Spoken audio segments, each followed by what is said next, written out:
திருச்சிற்றம்பலம். தென்னாடுடைய சிவனே போற்றி, எந்நாட்டவர்க்கும் இறைவா போற்றி. காவாய் கனகத்திரளே போற்றி, கைலை மலையானே போற்றி போற்றி. இமைப்பொழுதும் என் நெஞ்சில் நீங்காத இறைவனின் தாழ்வழுத்தி, என் குருநாதர் இருக்கும் திசை நோக்கி தொழுது அடியார் பெருமக்கள் அனைவருக்கும் என் பணிவான வணக்கங்களை கூறிக்கொள்கிறேன். இன்றைய திருமுறை சிந்தனையில் நாம் பார்க்க இருப்பது திருவாவடுதுறை தலத்திலே பாடிய ஒரு பதிகம், கங்கைவார் சடையாய் என்று தொடங்குகின்ற பதிகம். திருவாவடுதுறை பற்றி நாம் முன்னரே ஒரு முறை பார்த்திருக்கிறோம். அதனால் தலத்தை பற்றி கூறாமல் அப்படியே நேராக பதிகத்துக்குள் செல்லுகின்றேன். திருவொற்றியூரிலிருந்து கிளம்பி திருவாரூரை பார்க்க வேண்டும், தியாகேச பெருமானை தரிசிக்க வேண்டும் என்ற ஆவலினால் அங்கிருந்து கிளம்பி தன் கண்களை இழந்து அப்படி தள்ளாடி மனம் நொந்து வருத்தத்திலே தோய்ந்து வருகின்றார் சுந்தரமூர்த்தி சுவாமிகள். இது தவிர கண் போனது தவிர அவருக்கு உடல் நலிவும் இருந்தது, வேறு நோவும் இருந்தது அப்படிங்கிறத இந்த பதிகத்தில் வருகின்ற சில வரிகள் நமக்கு நினைவூட்டுகின்றன. அப்படி அந்த நோயினாலும் அவர் துன்பப்பட்டு கொண்டு வரும் பொழுது அதையும் கூறி இறைவனிடம் வேண்டுகிறார். இது ஒரு கஷ்டம், அதோட அதுவும் சேர்ந்துக்கிட்டு அப்படிலாம் சொல்லி இறைவனை வேண்டுகின்றார். அப்படி உருகி உருகி பாடுகின்றார். எப்போவுமே உருகித்தான் பாடுவார். அந்த தோழமை பாராட்டும் பொழுது அந்த உரிமை தெரியும் நமக்கு. மற்ற நேரங்களிலே அந்த உருக்கம் நம்மால் உணர முடியும். இதில் சுவாமியை ஒவ்வொரு பேராக சொல்லி அழைக்கின்றார். இந்த ஒவ்வொரு பேருக்கு பின்னாலேயும் ஒரு ஆழ்ந்த பொருள் நமக்கு புலனாகின்றது. முதல்ல அவரை நீ தலையிலே கங்கையை அணிந்திருக்கின்றாய் என்று தான் தொடங்குகின்றார். கங்கையை அணிந்தது என்பது எப்பேற்பட்ட கருணை இல்லையா? அந்த ஆகாய கங்கை பிரவாகம் எடுத்து வந்தது அப்படின்னா இந்த உலகமே தாங்காது. அப்படிங்கிறதுனால தான் சுவாமி தன்னுடைய சடையிலே அதை தாங்குகின்றார். மற்ற இந்த உயிர் குலத்திற்கு இந்த உலகத்திற்கெல்லாம் தொல்லையாக போய்விடக்கூடாது என்று கங்கையின் வெள்ளத்தை தன் சடையிலே தாங்கினார். அப்போ கங்கையை சூடியிருக்கின்றார் உடனே நமக்கு என்ன நினைவுக்கு வரணும் அப்படின்னா, அவர் உயிர்கள் மீது அளவிறந்த கருணை. இந்த கருணையெல்லாம் பெறுவதற்கு நம்ம என்ன தவம் செய்திருக்கோம்? நமக்கு தெரியுமா இப்படி ஒரு பிரச்சனை இருக்குங்கிறதே நமக்கு தெரியாது இல்லையா? அந்த பிரச்சனை நமக்கு வராமல் சுவாமி காத்திருக்காரு. அப்போ அந்த கங்கைவார் சடையாய்னு சொல்லும்போதே நீ கருணை மிகுந்தவன் அப்படிங்கிறத நினைவூட்டுகின்ற வண்ணம் அமைக்கின்றார். கணங்களுக்கெல்லாம் தலைவனாக இருப்பவனும் நீதான். காலனுக்கே காலனாக இருந்தவன் நீ. காலனுக்கு காலனாக இருந்தாய். மன்மதனை எரிக்கின்ற அனலாக இருந்தவனும் நீதான் அப்படின்னு இறைவனுடைய முதல்ல கருணையை கூறிவிட்டு அடுத்து மரக்கருணையை இரண்டை கூறுகின்றார். பொங்கி வருகின்ற அலைகள் நிறைந்த கடல், அதில் கடையும் பொழுது, அமுதத்துக்காக கடையும் பொழுது வந்த அந்த விடமும் நீ உண்டாய். உன்னுடைய தொண்டையிலே நிற்கின்ற அந்த விடம், அதுவும் உன்னுடைய கருணையின் அடையாளம். மற்றவர்கள் அசுரர்களும் சரி தேவர்களும் சரி இந்த விஷத்தினால் கஷ்டப்படக்கூடாது, இதை மற்றவர்கள் யாரும் ஒன்று செய்ய முடியாதுங்கிற காரணத்திற்காக தானே உண்டவன் அவன். அப்போ அதுவும் அவனுடைய அளவிறந்த கருணையை நமக்கு நினைவூட்டுகின்றது. இப்படி அவரை ஒவ்வொரு பேர் சொல்லி அழைக்கின்றார். இறைவனை பூதநாதன் என்று கூறுகின்றார். இதிலே பூதநாதன் முதல்ல கணநாதன்னு சொல்லியாச்சு. அப்போ பூதநாதன் ரெண்டாயிரம் எதுக்கு சொல்லுதாரு அப்படின்னு கேட்டால், இங்கே பூதம் என்று அழைக்கப்படுவன உயிர்குலம். இந்த உயிர்களுக்கெல்லாம் இறைவன் தலைவன், பசு பதி இல்லையா? இறைவன் இந்த பசுக்களுக்கெல்லாம் பதி. அதை நினைவூட்டுகின்ற வண்ணம் அவரை பூதநாதன் என்று அழைக்கின்றார். அறத்தின் வடிவமாக இருப்பவன் இறைவன். புனிதமானவன், தூய்மையானவன், சிவந்த கண்களை உடைய பெரிய விடை மேலே வருகின்றவன் அவன். தெளிவான தேன் போன்றவன் அவன். தேனே ரொம்ப இனிமையாக இருக்கும். அதுலேயும் தெளிவான தேன், எந்த கலக்கல் எதுவுமே இல்லாதது, தெளிவாக இருக்கின்ற தேன். தேனுக்கு உள்ள குணத்தை நாம் நிறைய இடங்களில் பார்த்துருக்கோம். இருந்தாலும் இன்னும் ஒரு முறை சிந்திப்போம். தேன் தன்னுள் விழுந்தவற்றையெல்லாம் பாதுகாக்கும், ஒரு இனிமையை தரும். அது எதையாவது பதப்படுத்தணும் அப்படின்னா தேனுக்குள்ளே போட்டு பதப்படுத்தி வைப்பாங்க இல்லையா? அப்போது இறைவன் அருளிலே நாம் கலந்து விட்டால் அந்த அருள் நம்மை காத்துக்கொண்டே இருக்கும் இல்லையா? அதனால் இறைவனை தேனே பிறகு அவன் தருகின்ற அருள் நமக்கு தித்திக்கத்தான் செய்யும். மற்ற உலகத்து பொருட்கள் போல இல்லாமல் அவனுடைய அருள் அப்படி இனிச்சுக்கிட்டே தான் இருக்கும். அதனால் அவனை தேனே என்று அழைக்கின்றார். அவனை தீர்த்தன் என்றும் அழைக்கின்றார். கடவுள் என்ற பொருளிலே இறைவா என்று அழைக்கின்றார். நீ திருவாவடுதுறையில் இருக்கின்ற அங்கணன், அழகான கண்களை உடையவன். ஏன் குளிர்ந்த அழகான கண்கள்னு ஏன் சொல்கிறாரு? கண்ணுக்கு அழகு கண்ணோட்டம். இறைவன் உயிர்கள் மீது காட்டுகின்ற கருணை இருக்கு இல்லையா, அதுதான் அந்த அவனுடைய கண்களையே அழகாக்கி காட்டுகின்றது. அப்படி ஒரு கருணையாளன் அவன். எனவே அங்கனா என்று கூப்பிட்டு, எனக்கு பயப்படாத அப்படிங்கிற சொல்லு நீதானப்பா சொல்லணும். வேறு யார் சொல்ல முடியும்? யார் சொன்னாலும் எனக்கு அந்த பயம் போகுமா? போகாது இல்லையா? ஏன்னா நீ அருளே வடிவானவன். என்ன நீ பயப்படாதன்னு எனக்கு அருள வேண்டும். நீ சொல்லலைன்னா அதை வேறு யார் சொல்ல முடியும்? நீ எப்பேற்பட்டவன் தெரியுமா? வலிமையே வடிவானவன். அமரர்கள்லாம் இருக்காங்க இல்லையா, அந்த அமரர்களுக்கெல்லாம் தலைவன் மாதிரி, ஏறு மாதிரி இருப்பவன் நீ. அந்த அமரர்களையெல்லாம் விலங்குகளாக இங்கே வர்ணிக்கின்றார். அமரர்களாகிய விலங்குகளுக்கு ஏறு போல் ஒரு தலைவனாக இருக்கின்றாய் என்று இங்கே சுந்தரமூர்த்தி சுவாமிகள் இறைவனை அழைத்து பாடுகின்றார். பாடலை பார்ப்போம். கங்கைவார் சடையாய் கணநாதா, காலகாலனே காமனுக்கு அனலே, பொங்கு மாக்கடல் விடமிடற்றானே, பூதநாதனே, புண்ணியா புனிதா, செங்கண்மால் விடையாய், தெளிதேனே, தீர்த்தனே, திருவாவடுதுறையுள் அங்கனா, எனை அஞ்சல் என்று அருளாய், ஆர் எனக்கு உறவு அமரர்கள் ஏரே என்று இந்த முதல் பாடல் அமைகிறது. எனக்கு உன்னை விட்டால் வேறு யாருப்பா உறவு இருக்கின்றார்? அந்த உறவே நீ மட்டும்தான். நீ மட்டும்தான் என்னை பயப்படாதேன்னு சொல்லி எனக்கு அருளை செய்ய முடியும். அதனால் எனக்கு அந்த அருளை நீ செய்ய மாட்டாயா என்று இறைஞ்சி வேண்டுகின்றார். அடுத்த பாடலிலே என்ன கேட்கின்றார் என்றால், இந்த உலக வாழ்க்கையில் அப்படியே சிக்கி அதிலேயே உழன்று கொண்டிருந்து அப்புறம் திரும்ப திரும்ப பிறந்து இறந்துன்னு இங்கேயே நான் இருந்திருப்பேன். ஆனால் நீ என்ன செய்த? நீயா வலிய வந்து என்னை ஆண்டு கொண்டாய். ஏன்னா அங்கிருந்து சிவலோகத்திலிருந்து நான் கிளம்பி இங்கே பூலோகத்திற்கு வரும்பொழுது, கையிலிருந்து கிளம்பி இங்கே நான் வரும்பொழுது நீ என்ன நான் உன்னிடம் என்ன வேண்டினேன்? நான் மண்ணுலகத்தில் உள்ள வாழ்க்கையில் மயங்கி அதுக்குள்ளேயே மூழ்கப் போகின்ற வேளையிலே நீ என்னை தடுத்து ஆட்கொள்ள வேண்டும்னு நான் சொல்லிட்டு வந்தேன். ஆனால் அதை நான் மறந்துட்டேன். ஆனால் நீ அதை மறக்காமல் நினைவில் கொண்டு வலிய வந்து என்னை நீ ஆட்கொண்டாய். அப்படிப்பட்ட அந்த நேரத்தில் வந்து ஆட்கொண்டேலப்பா. இப்போ நான் கெஞ்சுறேன் உங்ககிட்ட, திரும்பவும் கெஞ்சிக்கிட்டே இருக்கேன். என்னை இப்போ வந்து திரும்பவும் என்னை இதிலேருந்து மீட்டு எடுக்க மாட்டியா அப்படிங்கிற தொனி தோன்ற கூறுகின்றார். கண் வேற இல்லை, கண் போயிட்டு நான் சொன்ன நான் ஒரு உறுதிமொழி கொடுத்தேன். அந்த உறுதிமொழியை மீறினதுனாலே எனக்கு தண்டனையாக கண்ணு போயிட்டு. சரி, கண்ணு தான் போச்சு, நான் பாட்டு கோல் ஊன்றி நடந்துக்கிட்டே வரேன் அப்படின்னா, என் உடம்புலையும் ஒரு நோயை கொடுத்து வச்சுருக்கியே. அந்த நோயும் சேர்ந்து என்னுடைய கருத்தையே அழித்து விடுகிறது. எப்போவுமே அப்படி தானே. ஒரு சின்ன துன்பம் இருக்குதுன்னு வைங்களேன், மற்ற எதை பற்றிய சிந்தனையும் நமக்கு வராது. அந்த துன்பத்தை மட்டும்தான் இருக்கும். அவ்வளோ சந்தோஷமாக பாட்டு பாடிட்டு மகிழ்ந்து பேசி சிரித்து போய்கிட்டே இருப்போம். ஒரு சின்ன முள்ளு குத்தட்டும், அத்தனையும் மறந்து போயிடும். சிரிப்பு போயிடும், அந்த மகிழ்ச்சி போயிடும், யார்கிட்டையும் பேசுறதுக்கு மனசு வராது. குத்துன முள் மட்டும்தான் நமக்கு நினைவில் இருக்கும் இல்லையா? அது ஒரு சின்ன முள்ளுக்கே எப்படின்னா, எனக்கு நோய் இருக்குது, ஏற்கனவே கண்ணு தெரியாது, இப்போ நோயும் வந்துட்டு. அப்போ நான் என்னுடைய கருத்தே அழிந்து விட்டது. என்னால் சிந்திக்கக்கூட முடியாத நிலைமைக்கு போயிட்டேன். அதனால் என்னாச்சு? நான் இவ்வளோ கஷ்டப்பட்டேன்னா அந்த பொறுப்பு உனக்கு தானே அந்த சுமை.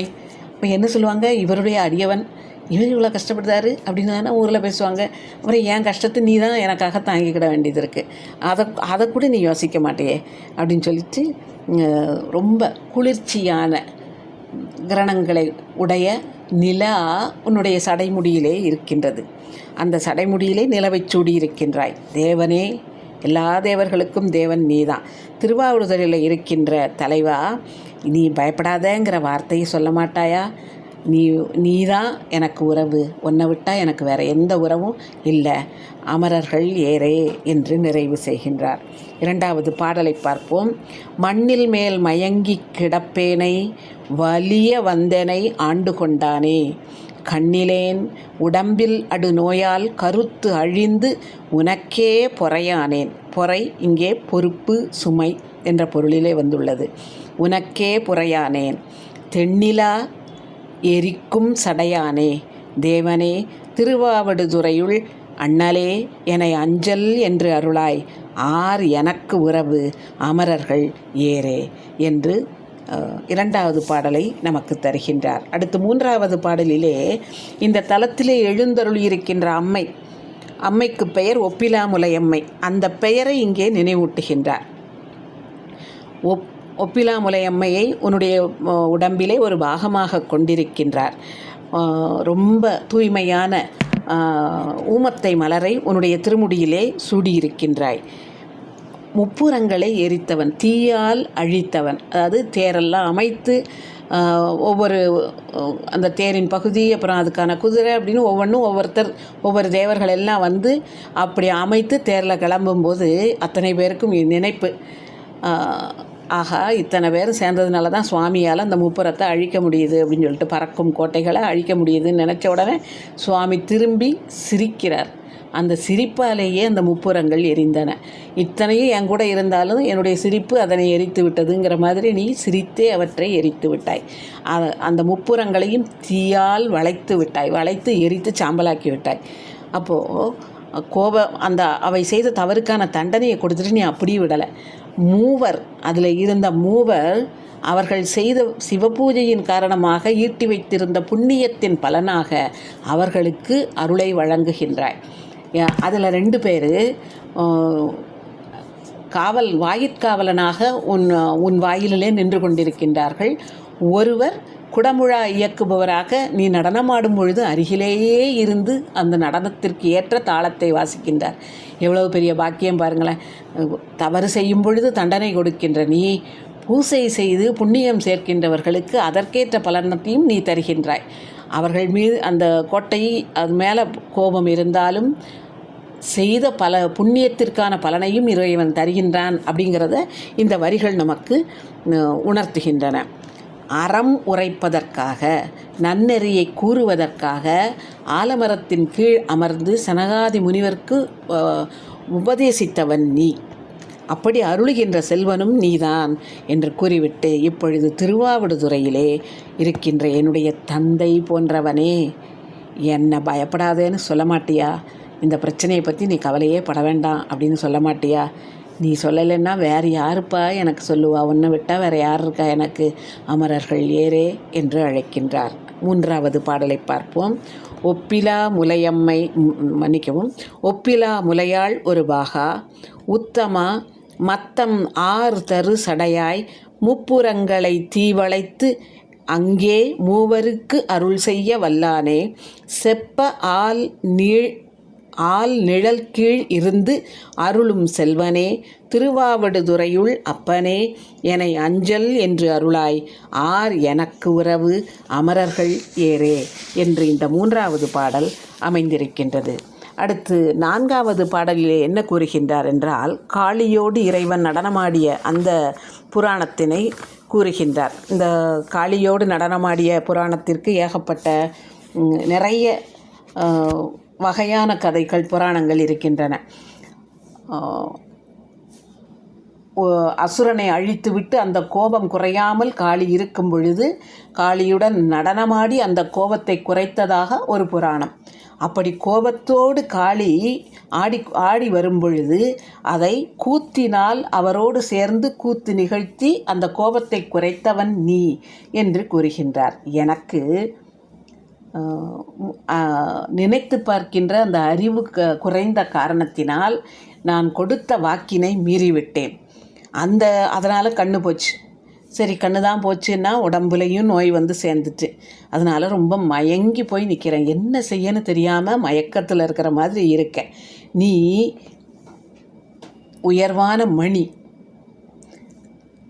மணவாளன் நீதான், எல்லாருக்கும் தலைவன் நீதான். இன்னென்ன வகையில் தான் வணங்கணும் அப்படின்னு இருக்கிற அந்த விதிகளை பின்பற்றி அந்த விதிகளின் கூற்றுக்கு ஏற்ப வணங்குகின்ற தேவர்கள் எல்லாரும் உன்னை தொழுது ஏற்றிக்கொண்டே இருக்கின்றார்கள். எல்லா மக்களையும் விட, எல்லா தேவர்களையும் விட வித்தியாசமானவன் நீ.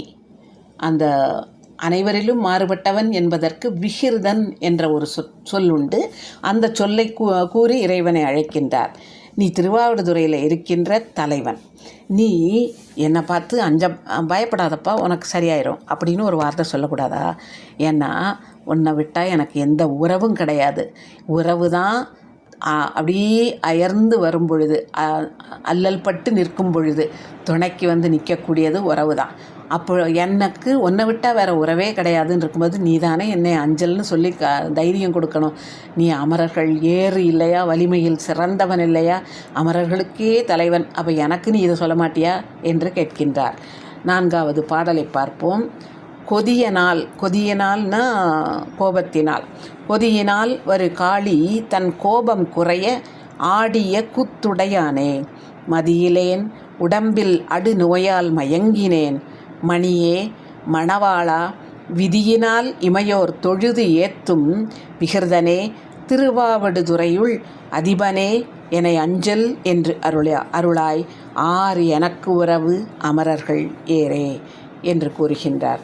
அடுத்து ராவணனை பற்றிய செய்தியை அடுத்த பாடலிலே கூறுகின்றார். ராவணன் என்ன செய்தான்? சிறந்த சிவபக்தன் தான், இல்லைன்னு சொல்லலை. உனக்கு எப்போவும் பூசனை செய்து இசையால் உன்னை மகிழ்வித்து உனக்கு ஆராதனை செய்யக்கூடியவன் தான். ஆனால் அவனுடைய ஆணவம் மேலிட அந்த மலையை அசைக்க முயன்றான். அவன் செய்த அந்த தவறுக்கு நீ உடனே தண்டனை கொடுத்து விட்டாய். அவன் அப்போ அந்த நேரத்தில் அவன் என்ன நினச்சான்? நான் எவ்வளவு வலியவன், என் முன்னால் மலை இருப்பதான்னு சொல்லிட்டு அந்த மலையவே அசைக்க முற்பட்டான். உமையம்மை அஞ்சி நடுங்க தன்னுடைய பெருவிரலை ஊன்றினார் சுவாமி. அப்படி பெருவிரலை ஊனின உடனே அந்த மலைக்கு அடியிலேயே ராவணன் அவ்வளவு மலையை தூக்கக்கூடிய அளவு வலிமை வாய்ந்தவன் அப்படியே அதற்கு கீழே அப்படியே நசுங்கி விட்டான். உடனே தன் தவறை உணர்ந்து இசைக்கத் தொடங்குகின்றான். இறைவன் அந்த இசையை கேட்டு மகிழ்ந்து அவர் தவறை உணர்ந்து விட்டான் என்பதனால் அவனுக்கு வாழ்க்கையை வாழ்நாளை திரும்ப கொடுத்து அவனுக்கு ஒரு வாளும் பரிசாக கொடுத்தார் என்பது புராணம். அதை சொல்லிட்டு அவ்வளவு பெரிய தப்பு செய்தான் ராவணன், அவனுக்கே இறங்கி நீ வாளும் வாழ்நாளும் கொடுக்கலையா? நான் என்ன தப்பு பண்ணிட்டேன்? நான் சொல்ல மீறி வெளியில் வந்திருக்கேன். நான் சும்மா ஒன்றும் வரலையப்பா, திருவாரூர் பெருமானை பார்க்கணுங்கிற ஆசையில் தானப்பா வந்தேன். அது அவ்வளோ பெரிய தப்பா? ஒன்றை பார்க்கணுங்கிற நினப்பில் தானே நான் வந்திருக்கேன். அது அப்போ என்ன அவ்வளோ பெரிய தப்பா? ராவணனோட தப்பையே மன்னிச்சு நீ அவனுக்கு வாழ் கொடுத்து வாழ்நாளையும் திருப்பி கொடுத்துட்டியே அப்படிங்கிறத முதல் 2 வரியிலேயே வச்சு சொல்லியிருந்தார். அப்போ நீ எங்களுக்கெல்லாம் வழிமுதலாக இருக்கின்றார். இந்த உலகம் இருக்குல்ல, இந்த உலகம் எந்த வழியில் போகணும்? நல்ல வழியில் போகணும்.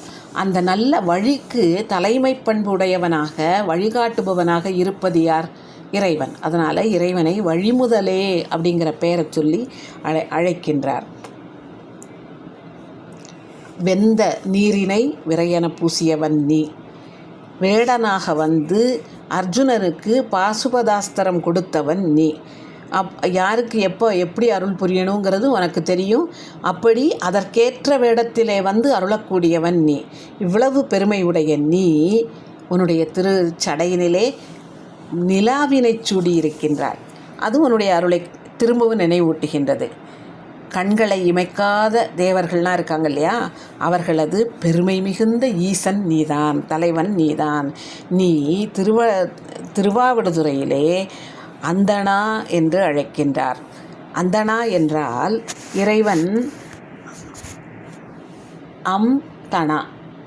என்றால் அழகிய, தணா என்றால் தட்பம், தணுப்பு அப்படின்னு சொல்லுவோம் இல்லையா, குளிர்ச்சி. காற்றில் தணுப்பு இருக்குது அப்படிம்போம் இல்லையா, காற்றிலே ஒரு குளிர்ச்சி இருந்தால் அப்படி சொல்லுவோம் இல்லையா, அந்த பொருளிலே இங்கே கொள்ள வேண்டும். இறைவனை அந்தணா அப்படின்னோடனே நம்ம அந்தணர் என்போர் அறவோர் அப்படிங்கிற பொருளில் போயிடக்கூடாது. இங்கே ரொம்ப குளிர்ச்சியான அருளை கொண்டவன். அருள் எப்போவுமே நமக்கு குளிர்ச்சியாக தானே இருக்கும். ஏன்னா நம்ம மொழி நம்ம நாட்டின் எல்லா சீதோஷண நிலை, நம்ம நாட்டின் கலாச்சாரம், நம்ம நாட்டின் பழக்க வழக்கத்துக்கு ஏற்ப தான் நம்ம மொழி இருக்கும். இப்போ நம்ம அருள், இறைவனுடைய அருள் அப்படின்னா அதை எப்படி சொல்லுவோன்னா குளிர்ந்து இருக்குமா. ஏன்னா நம்மை வருத்துவது வெயிலும் அதனுடைய வெப்பமும் தான். அப்போ நம்ம சந்தோஷமாக இருக்கணும்னா குளிர்ச்சி தான் தேவை. அதனால் கருணையை குளிர்ச்சின்னு சொல்லுவோம். ஆனால் இப்போ இது கொஞ்சம் வெளியில் தான் போய் யோசிப்போம். மேலை நாடுகளில் அவங்களுக்கு எப்போவுமே குளிராக தான் இருக்கும். அதனால் அவங்களுக்கு ஒரு கொஞ்சம் வெப்பமானது ஏதாவது கிடச்சிதுன்னா தான் அவங்களுக்கு சந்தோஷமாக இருக்கும் இல்லையா. அதனால் த வார்ம் அப்படின்னு சொல்லுவாங்க, ரொம்ப கொஞ்சம் சூடாக இருக்கிற அப்படின்னு. நமக்கு குளிர்ச்சி தான் தேவைங்கிறதுனால நம்ம குளிர்ந்த அருள் அப்படின்னு கூறுகின்றோம். சரி, பாடலுக்கு வருவோம். குளிர்ந்த அருளினை உடையவன் நீ என்னை பார்த்து அந்த குளிர்ந்த அருளை வச்சுருக்கேல்ல, நீ பயப்படாத, நான் உனக்கு இருக்கேன், நான் உனக்கு உறவுப்பா, நான் இருக்கேன்ப்பா உனக்கு அப்படின்னு சொல்ல மாட்டியா? உன்னை விட்டாலும் எனக்கு யாரும் கிடையாதுங்கிறத மறந்துடாத என்று கூறுகின்றார். அடுத்து அந்த 5வது பாடலை பார்ப்போம். வந்த வாழ் அரக்கன் வலி தொலைத்து வாழும் நாள் கொடுத்தாய் வழிமுதலே வெந்த வெண்பொடி பூச வல்லானே வேடனாய் விசையர்க்கு அருள் புரிந்த விசையர் அர்ஜுனன் விசையர்க்கு அருள் புரிந்த இந்து சேகரனே, இந்து பிறைமதி, சேகரன் அணிந்தவன், இந்து சேகரனே, இமையோர் சீர் ஈசனே, திருவாவடுதுறையுள் அந்தனா என அஞ்சல் என்று அருளாய், ஆர் எனக்கு உறவு அமரர்கள் ஏரே என்று இந்த 5வது பாடல் கூறுகின்றது. அடுத்த 6வது பாடலிலே இறைவனை கூறுகின்றார். நீ நிறைவானவன். எந்த நிறை அப்படின்னு ஒன்று இருந்தாலுமே, எதுனாலுமே அதில் உலகத்து பொருட்களில் ஒரு குறை இருக்கத்தான் செய்யும். எப்படி நிலவுக்கு அதன் மேல் இருக்கின்ற களங்கம் அப்படின்னு சொல்லுவோம். அப்புறம் அப்படி என்ன பொருளை எடுத்தாலும் நிறைய நிறைகள் சொன்னாலும் ஏதாவது ஒரு குறை இருந்துக்கிட்டே தான் இருக்கும். ஆனால் இறைவன் எப்படி? அந்த மாதிரி ஒரு குறை இல்லவே இல்லாத நிறைவு அவன். எதிலும் நிறைந்திருப்பவன். அவனுக்கு குறைங்கிறது இருக்கவே இருக்காது. எனவே அவரை குறைவிலா நிறைவே என்று அழைக்கின்றார். உடனே நமக்கு ஞாபகம் இல்லையா, குறைவிலா நிறைவே கோதிலா அமுதே அப்படின்னு ஞாபகம் வரும் இல்லையா. அதே சொற்றொடர் இங்கேயும் பயின்று வருகின்றது. இறைவன் குணக்குன்றாக இருக்கின்றான் என்று அழைக்கின்றார். இப்படி அருளுகின்ற இது அந்த குணமும் எப்படி குன்றளவு பெரிய குணம் அவருடையது. இப்போ நமக்கு எதுவும் பெருசு அப்படின்னா அதை மலை மாதிரி ஏதாவது பிரச்சனை, பெரிய பிரச்சனை அது நினச்சே பார்க்க முடியாத வழியில் சடார்னு இல்லாமல் போச்சு அப்படின்னா, மலை போல் வந்தது பனி போல் போயிட்டு அப்படிமோ இல்லையா. அப்போ மலை அப்படிங்கிறது அதனுடைய பெரிய வலிமையை, பெரிய தோற்றத்தை நினைவூட்ட வல்லதாக. இங்கே இறைவனின் குணம் குன்றாக அவ்வளவு உயர்ந்தது அப்படின்னு சொல்லுகின்றார். நடனம் இயற்றுபவனே, உன்னுடைய காதுகளிலே குழையை அணிந்திருக்கின்றாய். எனக்கு வேறு எந்த உறவும் கிடையாதுப்பா. ஒன்றைத்தான் எனக்கு தெரியும். ஒன்றை தவிர வேறு உறவே கிடையாது. வேறு எந்த உறவும் என் மனசுக்கு வரவே இல்லை. ஒரே ஒரு தப்பு, அந்த தப்பு நீ மன்னிக்க மாட்டியா? அப்படி மன்னிச்சேன்னா அதில் இன்னும் பெரிய தப்பு நேர்ந்துருமா என்ன? போனால் போகுது அப்படின்னு மன்னிச்சு விட மாட்டியா என்ன? அதுக்கு உனக்கு என்ன நீ குறைஞ்சா போயிடுவ அப்படிங்கிற இதில் அதாவது மரியாதையோடு கேட்கிறார். அதில் ஒன்றாவது இழப்பு இருக்குமா என்ன உனக்கு? அது போய் பெருசாக நினச்சி அதையே பெருசாக வச்சு இந்த தண்டனையை அப்படி தொடர்ந்து கொண்டே வருகின்றாயே. இங்கே திருவாரூரில் இருக்கின்ற சுவாமி, திருவாரூர் எப்படிப்பட்ட இடம்? சிறகுகள் உடைய வண்டுகள் மொய்க்கின்ற மலர்களை உடைய சோலைகளால் சூழப்பட்ட திருவாரூர். அந்த திருவாரூர் இருக்கின்ற தியாகேச பெருமான நினைவூட்டுகின்றார். திருவாரூர் செம்பொன் என்று இறைவனை அழைக்கின்றார்.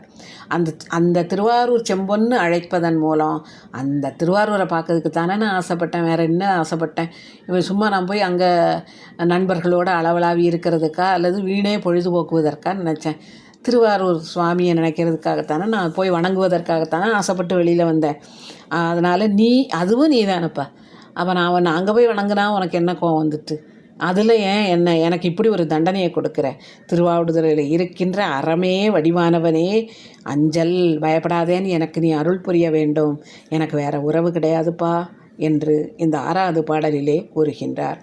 குறைவிலா நிறைவே, குணக்குன்றே, கூத்தனே, குழைக்காதுடையானே, உறவிலேன் உனை அன்றி மற்ற அடியேன் ஒரு பிழை பொறுத்தால் இழிவுண்டே, சிறை வண்டார் பொழில் சூழ் திருவாரூர் செம்போனே, திருவாவடுதுறையுள் அரவனே என அஞ்சல் என்று அருளாய், ஆர் எனக்கு உறவு அமரர்கள் ஏரே.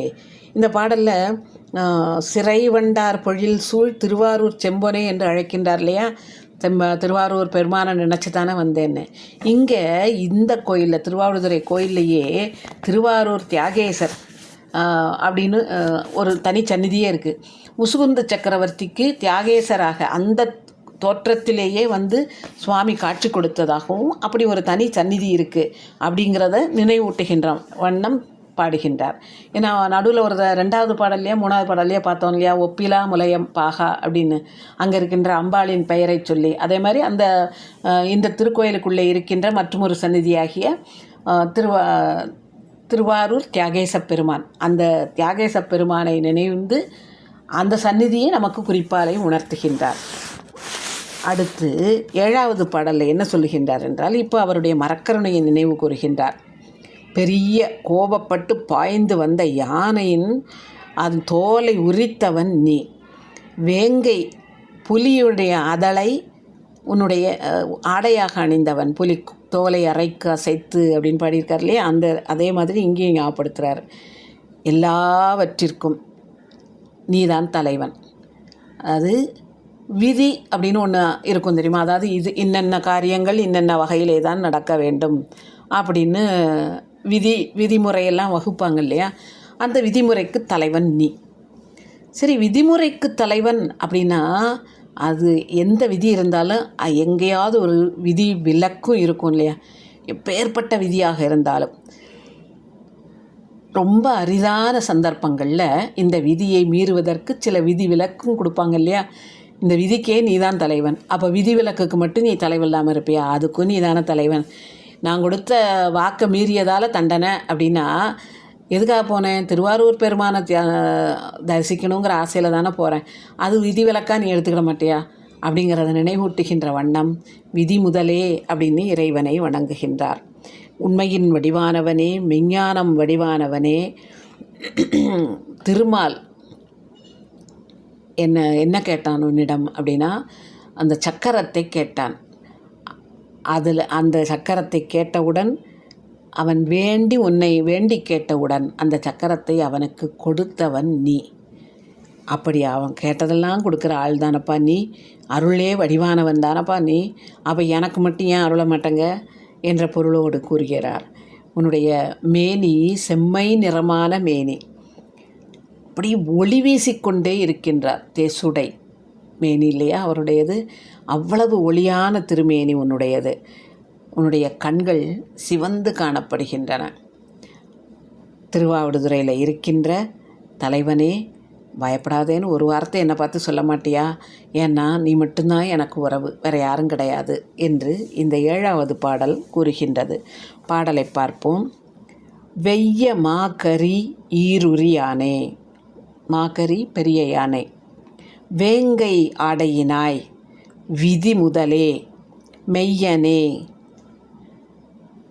அடல் ஆழி அன்று அரிதான் வேண்ட நீ கொடுத்து அருள் புரி விகிர்தா. ஆழி சக்கரம். அடல் ஆழி அன்று அரிதான் வேண்ட நீ கொடுத்து அருள் புரி விகிர்தா. செய்ய மேனியனே திகழ் ஒளியே செங்கணா திருவாவடுதுறையுள் ஐயனே என அஞ்சல் என்று அருளாய் ஆர் எனக்கு உறவு அமரர்கள் ஏரே என்று 7வது பாடல் நமக்கு அமைந்திருக்கிறது. அடுத்து 8வது பாடலில் இந்த போன பாடலில் பார்த்தோம் இல்லையா, குறைவிலா நிறைவேன்னு, இங்கே அடுத்தாக்கில் கோதிலா அமுதேன்னு அழைக்கிறார். ஒரு குற்றமே இல்லாத கோது அப்படிங்கிறது ஏதாவது ஒரு பொருளில் கலந்திருக்கக்கூடிய உபயோகமற்றது, அதை நீக்கிவிட்டு தான் நம்ம அதை பயன்படுத்துவோம்.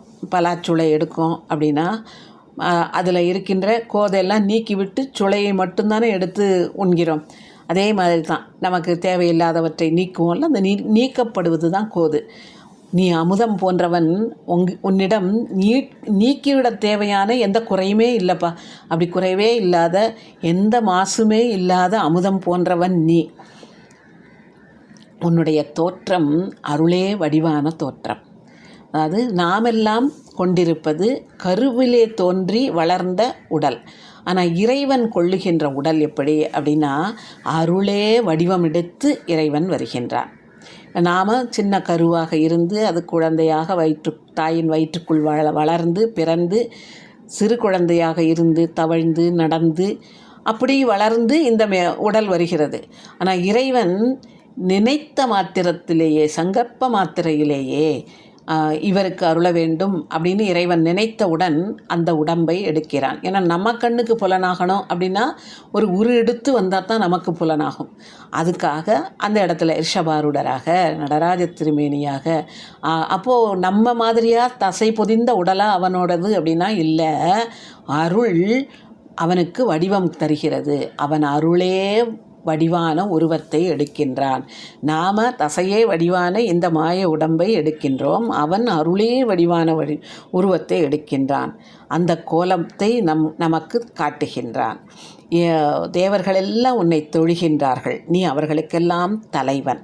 உன்னுடைய உடலிலே பாதியை உமையம்மைக்கு கொடுத்தவன் நீ. அப்போ அதுவே உன்னுடைய எவ்வளவு பெருங்கருணை அப்படிங்கிறது புரியுது இல்லையா? உமையம்மையை உன்னில் ஒரு பாதியாக கொண்டு தாயும் தந்தையுமாக எங்களுக்கு காட்சி தருகின்றவன் நீ. இந்த உயிர்குலங்களுக்கு எல்லாம் தலைவன் நீ தான். கட்டுப்பட்டிருக்கின்ற இந்த உயிர்குலம் அது அத்தனைக்கும் தலைவன் நீ. எல்லாவற்றிற்கும் மேலானவன் நீ. எல்லாவற்றிற்கும் மேலான இடத்திலே இருப்பவனும் நீ என்று கூறுகின்றார். தவறே இல்லாத மலை, பெரிய, அதாவது மலைங்கிறது வலிமை, பெரிய பருமை, இதெல்லாம் உணர்த்தக்கூடியதுன்னு பார்த்தோம் இல்லையா? அப்படி உன்னிடம் தவறுங்கிறத, தீமைங்கிறத பார்க்கவே முடியாது. நம்ம கண்ணு முன்னால் இருக்கின்ற சாதாரண உலகத்தில் பார்க்குற மலையில் நன்மையும் இருக்குது தீமையும் இருக்குது இல்லையா? நிறைய காற்று மாசுபடாமல் காப்பது, அப்புறம் அப்படி நிறைய விலங்குகளுக்கெல்லாம் உறைவிடமாக இருப்பது, மண் சரிவை தடுப்பதுன்னு நிறைய நம்ம சின்ன பிள்ளையில் படிச்சிருக்கோம் இல்லையா? அப்போ அதெல்லாம் நன்மை. தீமைங்கிறது என்னது? அதுலேயும் தீமைகள் இருக்கத்தான் செய்யும். ஆக எந்த நன்மைன்னு இந்த உலகத்தில் எடுத்தாலும் அதில் ஒரு தீமை இருக்கும், ஏதாவது ஒரு தீமை இருக்கும்.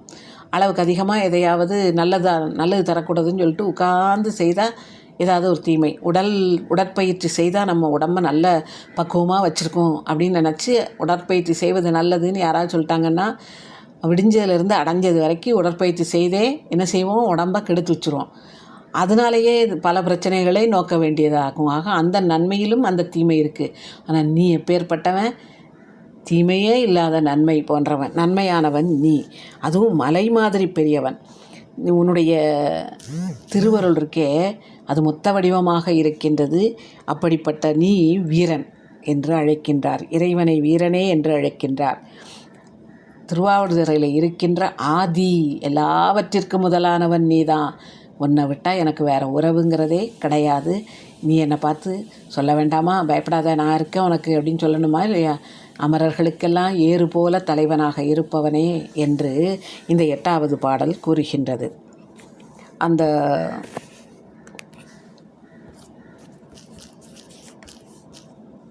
பாடலை பார்ப்போம். கோதிலா அமுதே, அருள் பெருகு கோலமே, இமையோர் தொழுகோவே, பாதி மாதொரு கூருடையானே, பசுபதி பரமா பரமேட்டி, தீதிலா மலையே, திருவருள் சேவகா, திருவாவடுதுறையுள் ஆதியே, எனை அஞ்சல் என்று அருளாய், ஆர் எனக்கு உறவு அமரர்கள் ஏரே என்று 8வது பாடல் அமைகின்றது. அடுத்து 9வது பாடல். மேலான இடத்திலே அமர்ந்திருப்பவன் நீ, எனக்கு வழித்துணையாக வருபவன். இந்த உலக வாழ்க்கையை ஒரு பயணமாக நினைத்தால் அந்த பயணத்திற்கு வழித்துணையாக வருபவன் நீதான். வழித்துணை மட்டுமில்லை, எதற்கும் மருந்தாக இருப்பவன் நீதான். மருந்து அவை மந்திரம் இல்லையா? அப்படி மருந்தாக இருப்பவன் நீதான். ஒரு குற்றமும் இல்லாத மணியாக இருக்கின்றாய் என்று இறைவனை அழைக்கின்றார். வேதத்தின் பொருளாக இருப்பவனும் நீதான். உன்னுடைய திருமார்பிலே என்னவெல்லாம் இலங்குகின்றன அப்படின்னு பார்த்தா, பன்றியினுடைய கொம்பு, ஆமையினுடைய எலும்பு, இது எல்லாத்தையும் இடையிடையிட்டு மாலையாக அணிந்திருப்பவன் நீ. வராக அவதாரத்திலே வந்த நேரம் அந்த கொம்பு, அதுக்கப்புறம் கூர்ம அவதாரத்திலே வந்த ஆமையின் அந்த எலும்பு, இது அத்தனையும் உன்னுடைய மார்பிலே அணிகலனாக அணிந்திருக்கின்றாய். நீ ஆவினில் 5 மகிழ்ச்சியோடு ஏற்றுக்கொள்பவன். அவற்றினால் அபிஷேகம் செய்வதை மகிழ்வோடு ஏற்றுக்கொள்பவன். சிவபெருமானை அபிஷேக பிரியன் என்று கூறுவார்கள் இல்லையா? நீ எந்த அபிஷேகத்தெல்லாம் மகிழ்ச்சியோடு ஏற்றுக்கொள்கின்றாய் அப்படின்னா தேன், அப்புறம் பால், தயிர், நெய் அப்படின்னு சொல்லிட்டு விடுறார். அது தவிர இருக்கிறது 2 தானே, கோமயம், கோச்சானம். இந்த 5ஐயும் நீ மகிழ்வோடு ஏற்றுக்கொள்ளுகின்ற தன்மை உடையவன். நீ தேவன், திருவாவடுதுறையில் இருக்கின்ற தலைவனே, நீ எனக்கு பயப்படாதேங்கிற ஒரு வார்த்தையை சொல்ல மாட்டியா? நீ தான் எனக்கு உறவு என்று கேட்கின்றார். 9வது பாடலை பார்ப்போம். வானநாடனே, வழித்துணை மருந்தே, மாசிலா மணியே, மறைப்பொருளே, ஏனமா எயிறு ஆமையும் எலும்பும் ஈடு தாங்கிய மார்புடையானே, தேன், நெய், பால், தயிர் ஆட்டுகந்தானே, தேவனே, திருவாவடுதுறையுள் ஆனையே, எனை அஞ்சல் என்று அருளாய், ஆர் எனக்கு உறவு அமரர்கள் ஏரே என்று இந்த பாடலில் இறைவனின் திருப்பெயரை நமக்கு உணர்த்துகின்றார். இங்கே திருவாவடுதுறை தலத்திலே மாசிலாமணி ஈஸ்வரர் இல்லையா சுவாமி பேர், அங்கே ஒப்பிலா முலையம்மை என்று அம்பாள் பெயரை சொல்லியாச்சு. அதுக்கு அடுத்து அங்கிருக்கின்ற ஒரு சந்நிதி, திருவாரூர் தியாகேசர் சந்நிதி, அந்த பெயரையும் சொல்லியாச்சு. இங்கே மாசிலாமணி ஈஸ்வர் என்று சுவாமியின் திருப்பெயரையும் நமக்கு நினைவூட்டுகின்றார். அடுத்து இங்கே இந்த பாடல்லையும் அவர் திரும்பவும் தன்னுடைய நோயை நினைவூட்டுகின்ற வண்ணம். இப்போ இவருக்கு என்ன தேவை? ஒன்று இந்த கண்ணு தெரியலங்கிற அது ஒரு குறைபாடு, அடுத்து உடலுக்கு வந்த நோவு, அதுக்கு என்ன வேணும்? மருந்து வேணும்.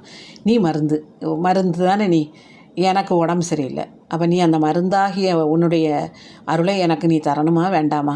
2 பேரும் பக்கத்தில், நான் இங்கே தான் நிற்கிறேன், உனக்கு தெரியும், நீ என்ன வலியை வந்து ஆட்கொண்டவன், அப்பேற்பட்ட நீ மருந்தாக இருப்பவன், என்னுடைய நோயை தீர்க்க வேண்டாமா அப்படின்னு இதில் அந்த உள்பொருள் தோன்றும் வண்ணம் இந்த பாடலிலே முதல் வரியிலேயே வழித்துணை மருந்தே அப்படின்னு கூறுகின்றார். அடுத்து 10வது பாடலில் என்ன கூறுகின்றார் என்றால், இறைவன் வெண்டலை, அந்த வெண்டலை, பிறையை, கொன்றையை, பாம்பினை இத்தனையும் அணிந்திருப்பவன், மலர் தேன் நிறைந்த ஊமத்த மலரை தன்னுடைய திருமுடியிலே அணிந்திருக்கின்றார். அந்த ஊமத்தை மலர் இதெல்லாம் இண்டை கட்டி, அதாவது தலையிலே வைத்து தலை மீது சூடுகின்ற மாலைக்கு இண்டை என்று பெயர். அந்த இண்டை மாலையாக கட்டி உன்னுடைய திருமுடியிலே அணிந்திருக்கின்றாய், செஞ்சடை உடையவனாக இருக்கின்றாய், எங்களுக்கெல்லாம் தலைவனாக இருக்கின்ற நீ, திருவாவடுதுறையிலே இருக்கின்ற இந்த அண்டங்களுக்கெல்லாம் வாணன் நீதான். உன்னை இந்த சிங்கிடியப்பனாகிய நான் ஒரு நேரத்தில் அணுக்கத் தொண்டனாக இருந்தவன், அதுக்கப்புறம் வன்தொண்டனாக மாறியவன், ஆர்வத்தோடு, மிக்க ஆர்வத்தோடு, ஆசையோடு உரைத்த இந்த குளிர்ச்சி பொருந்திய தமிழ் மாலையை பாடுகின்ற 10 பாடல்களையும் பாட வல்லவர்களுக்கு என்ன கிடைக்கும்னா, சாதலும் கிடைக்காது, சாதலும் வராது, சாதலுக்கு பின் நிகழக்கூடிய பிறப்பும் வராது, அது அத்தனையும் அறுக்கப்படும். இப்படிப்பட்ட ஒரு மகிழ்ச்சியான நிலை. அவர் உலகத்திலே சாதல் என்பது அனைத்தையும் விட்டுவிட்டு செல்வது, ஆனால் இறைவனுடைய திருவடியிலே சென்று சேருகின்ற பேருங்கிறத சாதல்னு சொல்லக்கூடாது இல்லையா? அதனால் சாதலும் இல்லை. அப்படி சாதல் இல்லாமல் முக்திப்பேறு கிட்டியது என்ற காரணத்தினால் மீண்டும் பிறப்புங்கிறதும் இல்லை. இந்த சங்கிலி தொடர் அறுக்கப்படுகிறது. யாரால? இந்த 10 பாடல்களையும் பாடக்கூடியவர்களுக்கு என்று கூறுகின்றார். பாடலை பார்ப்போம். வெண்டலை பிறை கொன்றையும் அறவும் வேரி மத்தமும் விரவி முன் முடித்த இண்டை மாமலர் செஞ்சடை ஆனை, ஈசனை, திருவாவடுதுறையுள் அண்டவாணனை, சிங்கடியப்பன், அணுக்க வன்தொண்டன், ஆர்வத்தால் உரைத்த தண்டமிழ் மலர் 10 வல்லார்கள், சாதலும் பிறப்பும் மறுப்பாரே என்று இத்தனை அருமையான வேண்டுகோளை அனைத்தையும் முன்வைத்து நமக்கு அழகான பதிகத்தை அமைத்து தருகின்றார் சுந்தரமூர்த்தி சுவாமிகள். அருள்நிறை ஒப்பிலா முலையம்மை திருவடிகள் போற்றி போற்றி, அருள்நிறை மாசிலாமணி ஈசர் போற்றி போற்றி. ஆதி வாழிய அஞ்செழுத்தோடு வெண்பூதி வாழிய புண்ணியர் வாழிய நீதி வாழிய நீழ்ப்புவி வாழிய கோதில் சைவ குலமிக வாழிய. திருச்சிற்றம்பலம்.